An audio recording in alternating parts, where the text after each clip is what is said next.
Welcome back, engineers and scientists. It is great to see you again.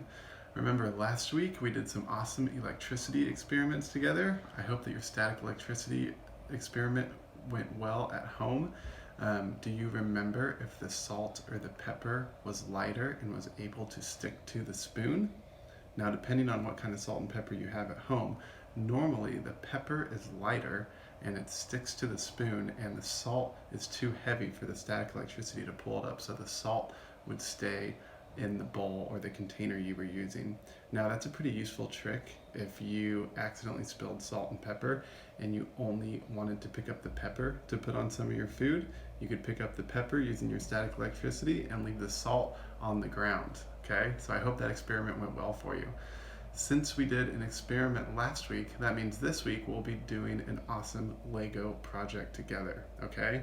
So go ahead and grab all the Legos that you have, because the more Legos we have for today's project, the better, because the more Lego pieces we have, the bigger it's going to be, okay? Now, do you want to know what problem we're going to help solve today with our engineering skills?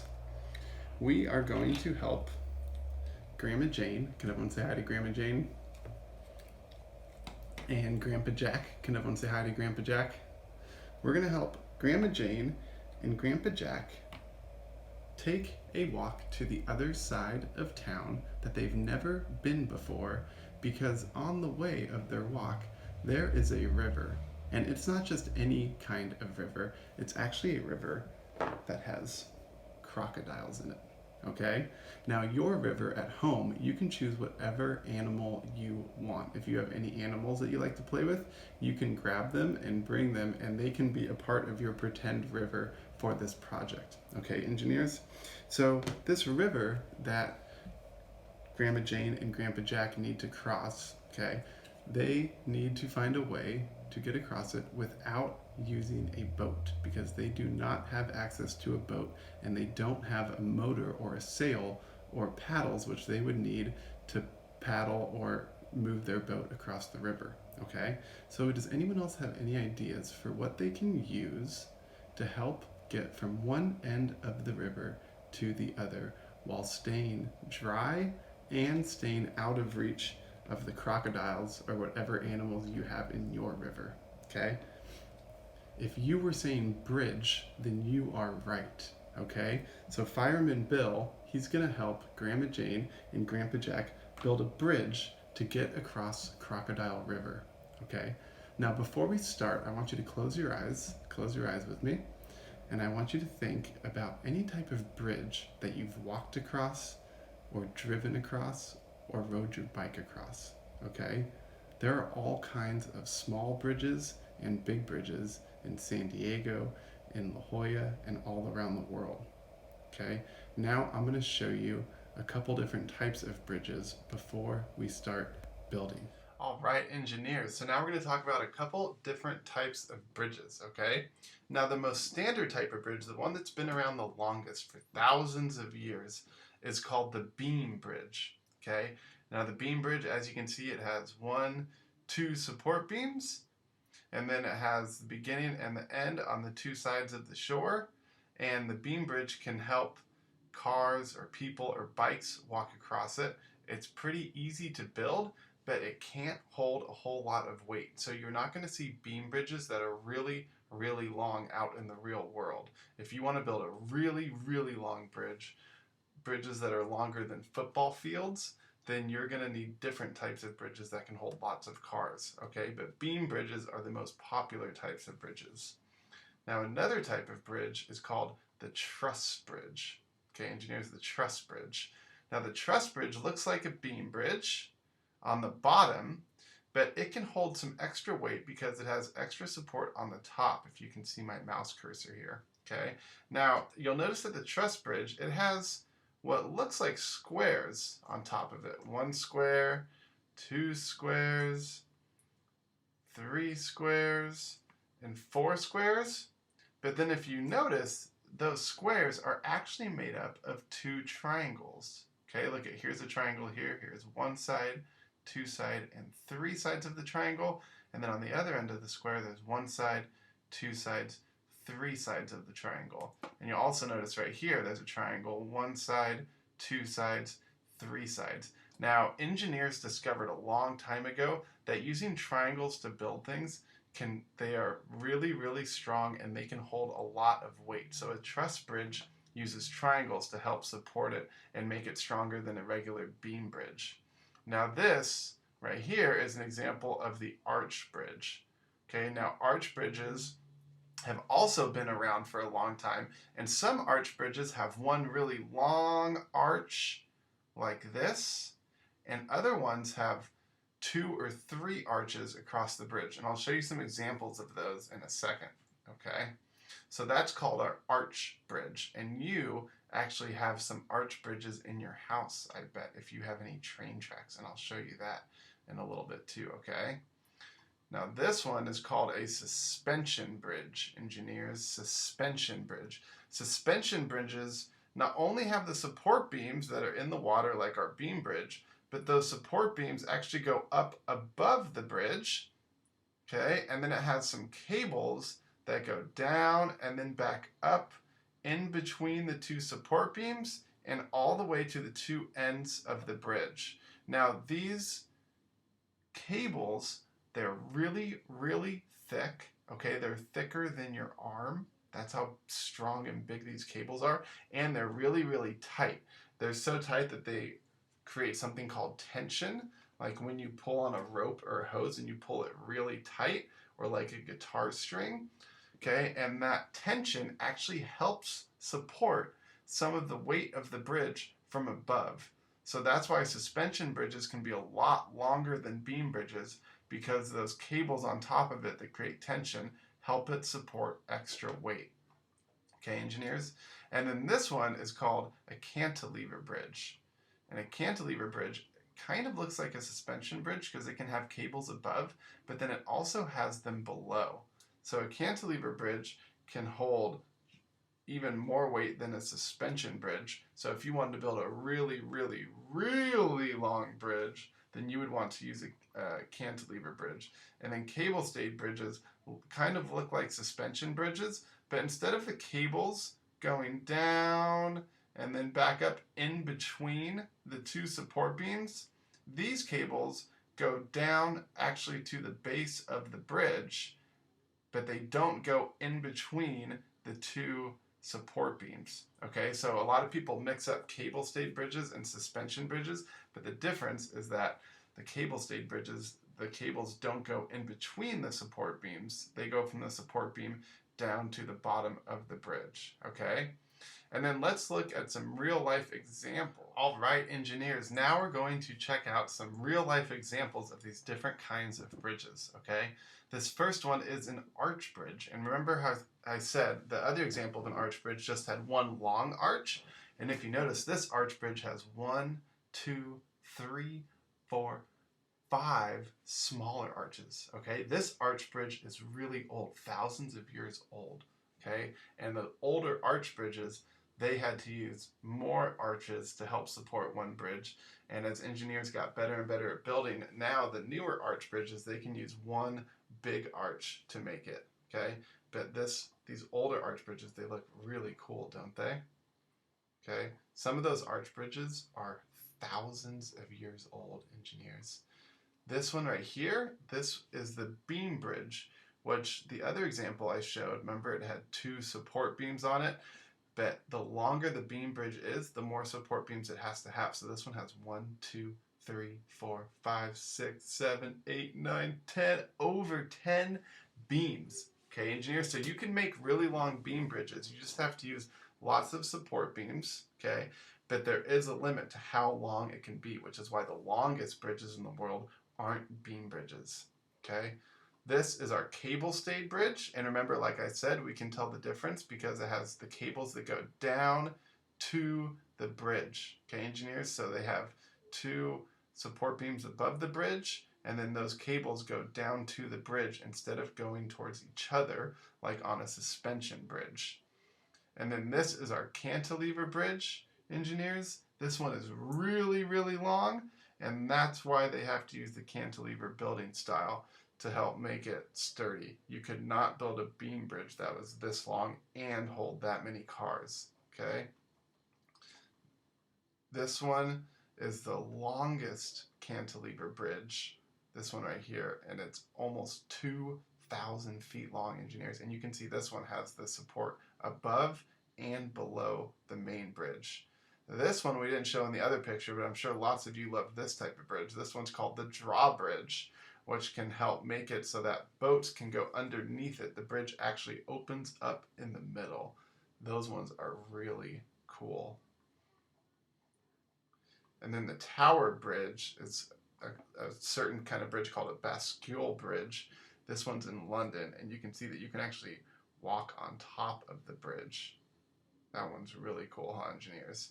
And then this one is our suspension bridge, engineers. So remember the suspension bridge, the cables, which you can see have lights on them here, go from one support beam all the way across to the other support beam. And remember, those cables are really thick and they're really tight. That's what helps hold it up. Okay, engineers? And then the most well-known suspension bridge is the Golden Gate Bridge in San Francisco. Some of you may have driven across that or walked across that. That one is really cool. It can hold lots of cars, and you can see just how long those cables are, engineers. Okay, so thank you for checking out all these different types of bridges with me. Now we're going to start building our own bridge. Okay, so those are all of our different types of bridges that you might have seen or driven over or walked across at some point in your life. So if you've seen any of those before, now you know what they're called, okay? And a lot of you may not have seen an arch bridge in person.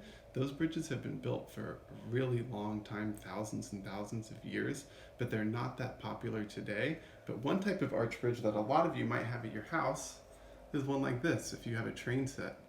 Okay, so this arch bridge right here, the arch lets cars drive underneath it or trains go underneath it, and it lets trains go on top of it. Okay, so if you have a piece like this at your house, then you have an arch bridge at your house. Okay, engineers. Now the type of bridge that we're going to build today for our Lego project is a beam bridge. Okay, engineers, do you remember what the beam bridge looked like in the pictures? The beam bridge starts with 2 support beams, okay? Now we, remember, use these support beams at school, but if you don't have these, that is totally okay, because these support beams are exactly 2 Lego bricks tall. So if you don't have any support beams, you can take 2 standard Lego rectangles and you can stack them right next to each other, and that can act as our support beam. Okay, engineers? So we're gonna wanna take our support beams and we're gonna set them on either side of the river so that we can walk across without the crocodile or other animal being able to get us, okay? Now, once we have our 2 support beams in place, we're gonna wanna connect our beam bridge to each side of the support beam, okay, engineers? Now, remember, we use really long pieces like this in our Lego classes. If you don't have these, that's okay, because we can take our standard rectangles like this, and we can connect them together, okay? And do you remember how to do that? We can take 2 rectangles, and then we can take a 3rd rectangle, and we can connect it right on top so that half of it is connected to the green brick, and the other half is connected to the red brick. Okay, engineers? Now, if you want to make your bridge look really cool, because if you may have noticed in some of those pictures I showed you, bridges aren't just really cool design projects that we use to get places, they're also pieces of art, okay? And engineers try to make them as beautiful as possible. So if you want to make your bridge look really cool, you can choose to make a colored pattern with your bridge. So for mine, I'm going to say green, red, and then remember, anytime we connect 2 Lego bricks together, we need to put another rectangle on top, just like this, okay, engineers? So I'm gonna make my pattern maybe green, red, red. I'll connect another one on top. Make sure you push them all down. We always want to double check whenever we're building to make sure there's no weaknesses and that it's nice and sturdy. And then maybe I'll add some blue with yellow on top, red, what color would come next if I wanted to go green, red, blue, red, blue. And the last one would be red. Okay, engineers? Now, just like that, we've taken all those individual rectangles, 1, 2, 3, 4, 5, 6, 7, 8. Taken all those individual rectangles, and we've made them one big bridge. Okay, engineers? Now, if you want to make it even stronger, okay, which I recommend because we want to make sure our bridge is always as strong as it can be, what you can do is you can actually flip it upside down, and then you can do the same thing on the other side. And do you remember what we call this in class when we do this? And I'm not going to make a pattern on the bottom end. I'm just going to use whatever rectangles I can. Do you remember what we call this in class when we do this? We call it reinforcing. Okay, so we're going to reinforce our bridge by making connections on the top and the bottom. Okay? Now the reason we want to reinforce it, and we always reinforce our projects, is that we want to make sure it's nice and safe and that people and cars can drive across it and feel good that it's not going to break. Okay? So once you have your really long bridge, and if you want to make your bridge even longer than mine, of course you can, engineers. It's totally up to you. Okay? Once we have our really long bridge, we're going to connect it so that one end is on one support beam, is on half of the support beam, I should say. The other end is just on half of the other support beam, like this. Okay, engineers? And the reason we want to only have it be on half of the support beam is because then we can add some stairs onto our bridge. And we can add our stairs just like this. We take some squares and we go one at a time so that there's always 2 dots showing. And then we have a staircase right on the other side of our bridge like this. Okay, engineers? Now this bridge is super long, okay, but it's still, I don't think it's tall enough to protect Grandma Jill and Grandpa Jack from the crocodile in the river. So I'm gonna make it a little bit taller. And there's an easy way to make it taller without having to take it all apart. Okay, so what I'm gonna do is I'm gonna move the bridge, move it just a little bit right there, and then I'm gonna take a couple more support beams, but remember you can just use regular rectangles, and I'm gonna put them right next to my bridge where it already is. Okay, and then we know it's the exact right spot, because then we're gonna pick our bridge up and we're gonna put it right on top of the support beams. And just like that, our bridge is twice as tall as it was before. Okay, engineers? And you may have noticed in some of those pictures I showed you of different types of bridges, our bridge has 1 support beam, 2 support beams. The longer your bridge is, the more support beams you're going to need.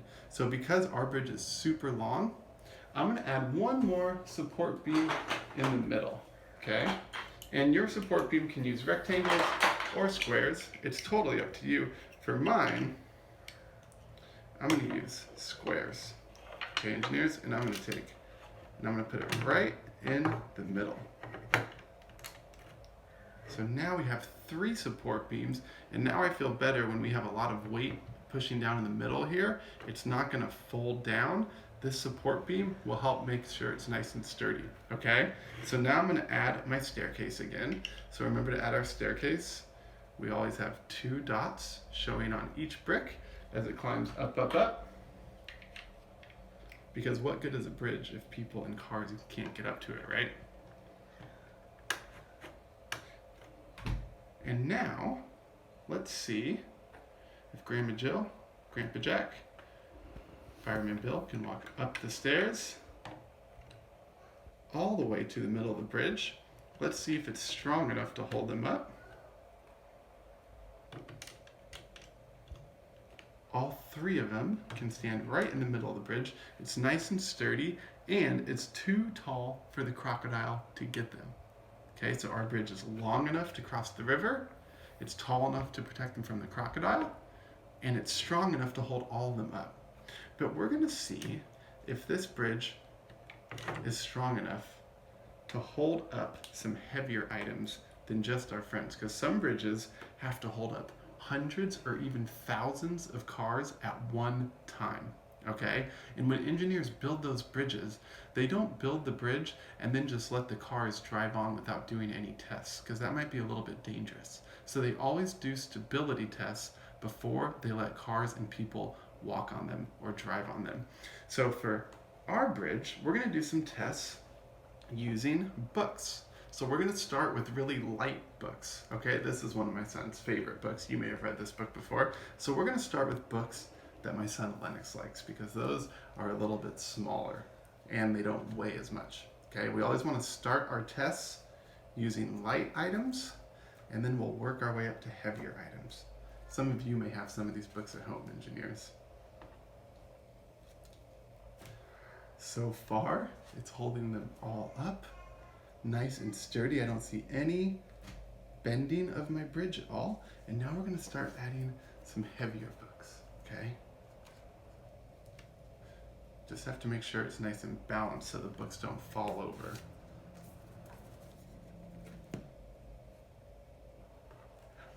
This book is super heavy. Let's see if it's strong enough to hold it. Our bridge is still standing. We have like 10 books on there. Engineers, this one is super heavy too. Let's see if it can hold it up. It's still holding it.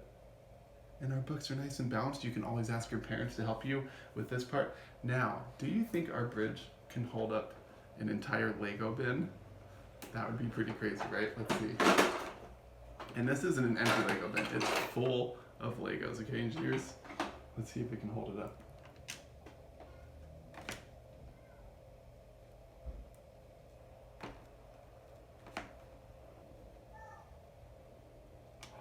Check that out, engineers. It's gonna fall if I let it go for too long, but look at that. That is a strong bridge, okay? And remember, if your bridge at home isn't able to hold up that many items, always check to make sure that every piece is reinforced on the top and the bottom, and you can always add more support beams, okay, engineers? So you can always add another support beam right here and right here if you want.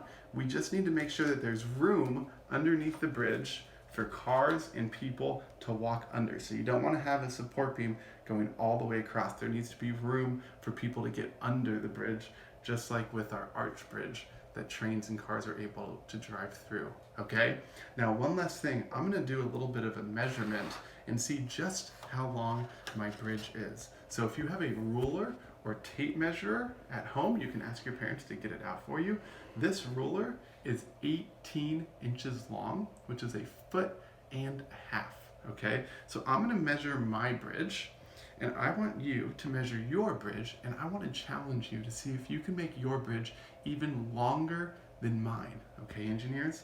So I'm gonna start all the way at the stairs, and remember this bridge is 18 inches, so I'm gonna put my finger right here where the ruler ends, and then I'm gonna move the ruler down to there, and then I'm gonna count. So this is starting at 18, okay? So what comes after 18? We have 19, 20, 21, 22, 23, 24, 25 inches. Okay, engineers, that's how long my bridge is, 25 inches. So if you wanted to make your bridge longer than mine, it would have to be at least 26 inches long.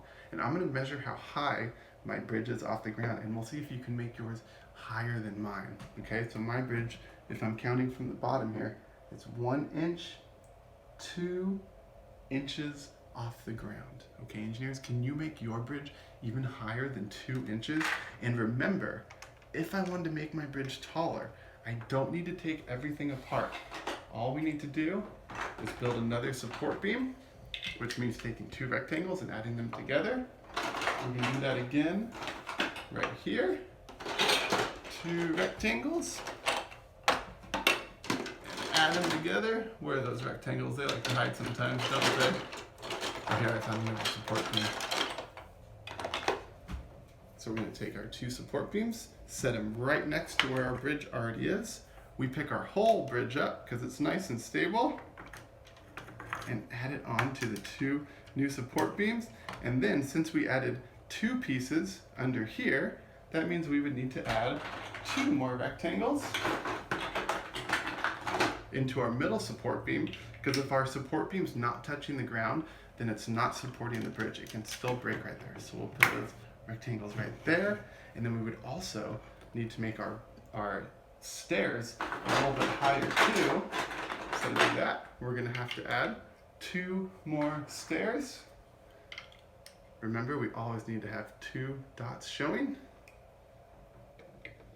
Check that out, engineers. I would love it if you could show me your bridge that you made at home. If you could have your parents send me a picture, I would love to see the bridges you're making, and maybe I could even include some of them on the videos that I'm gonna make next week so that you can show your friends what your bridge looked like, okay? This bridge is so tall, it's even tall enough to protect them from a giraffe. All right, engineers, thank you so much for working so hard today to help Grandma Jill and Grandpa Jack. I'm also going to include on this video some bridges that are in San Diego that are different types of the ones that we talked about earlier. And when we're able to go on walks and be with our friends again, maybe you can go check out some of those bridges with them, okay? Have a great day, engineers. I can't wait to do an experiment with you next week. All right, engineers. So before we go, I wanted to show you a couple different types of bridges that are in San Diego, okay?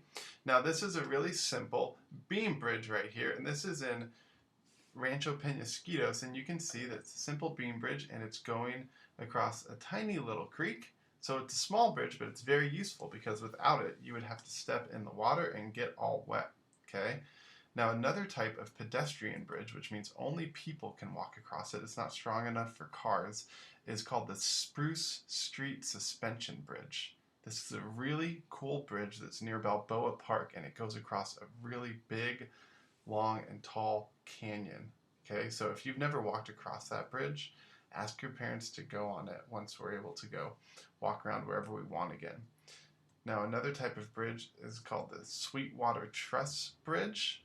Okay, you can see it has the triangles above that we learned about before. It has the triangles above that help make it sturdier and stronger so it can fit lots and lots of people, okay?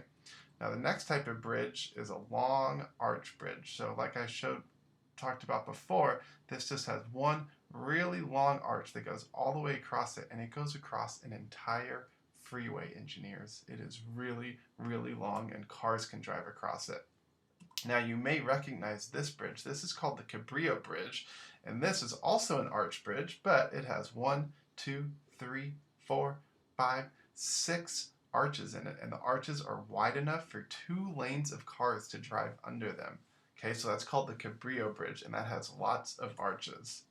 Now a different type of bridge is called a trestle bridge. This is called the Goat Canyon Trestle Bridge. This bridge is made of wood, engineers, and a train can drive across it, and this is actually the longest curved wooden trestle bridge in the whole world.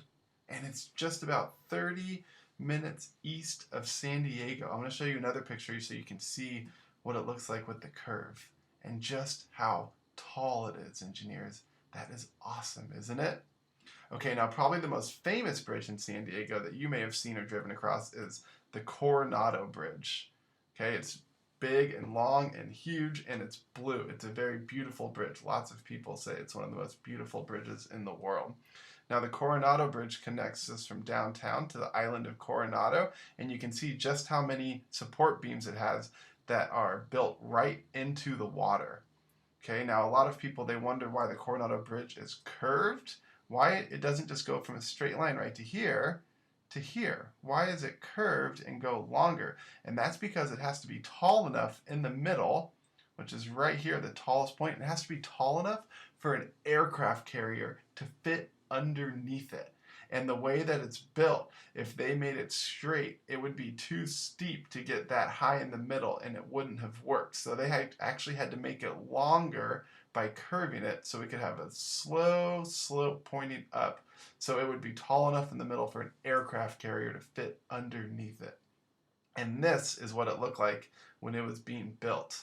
So they would build one piece at a time, and after all the support beams were in, then they would start connecting it from one support beam to the next.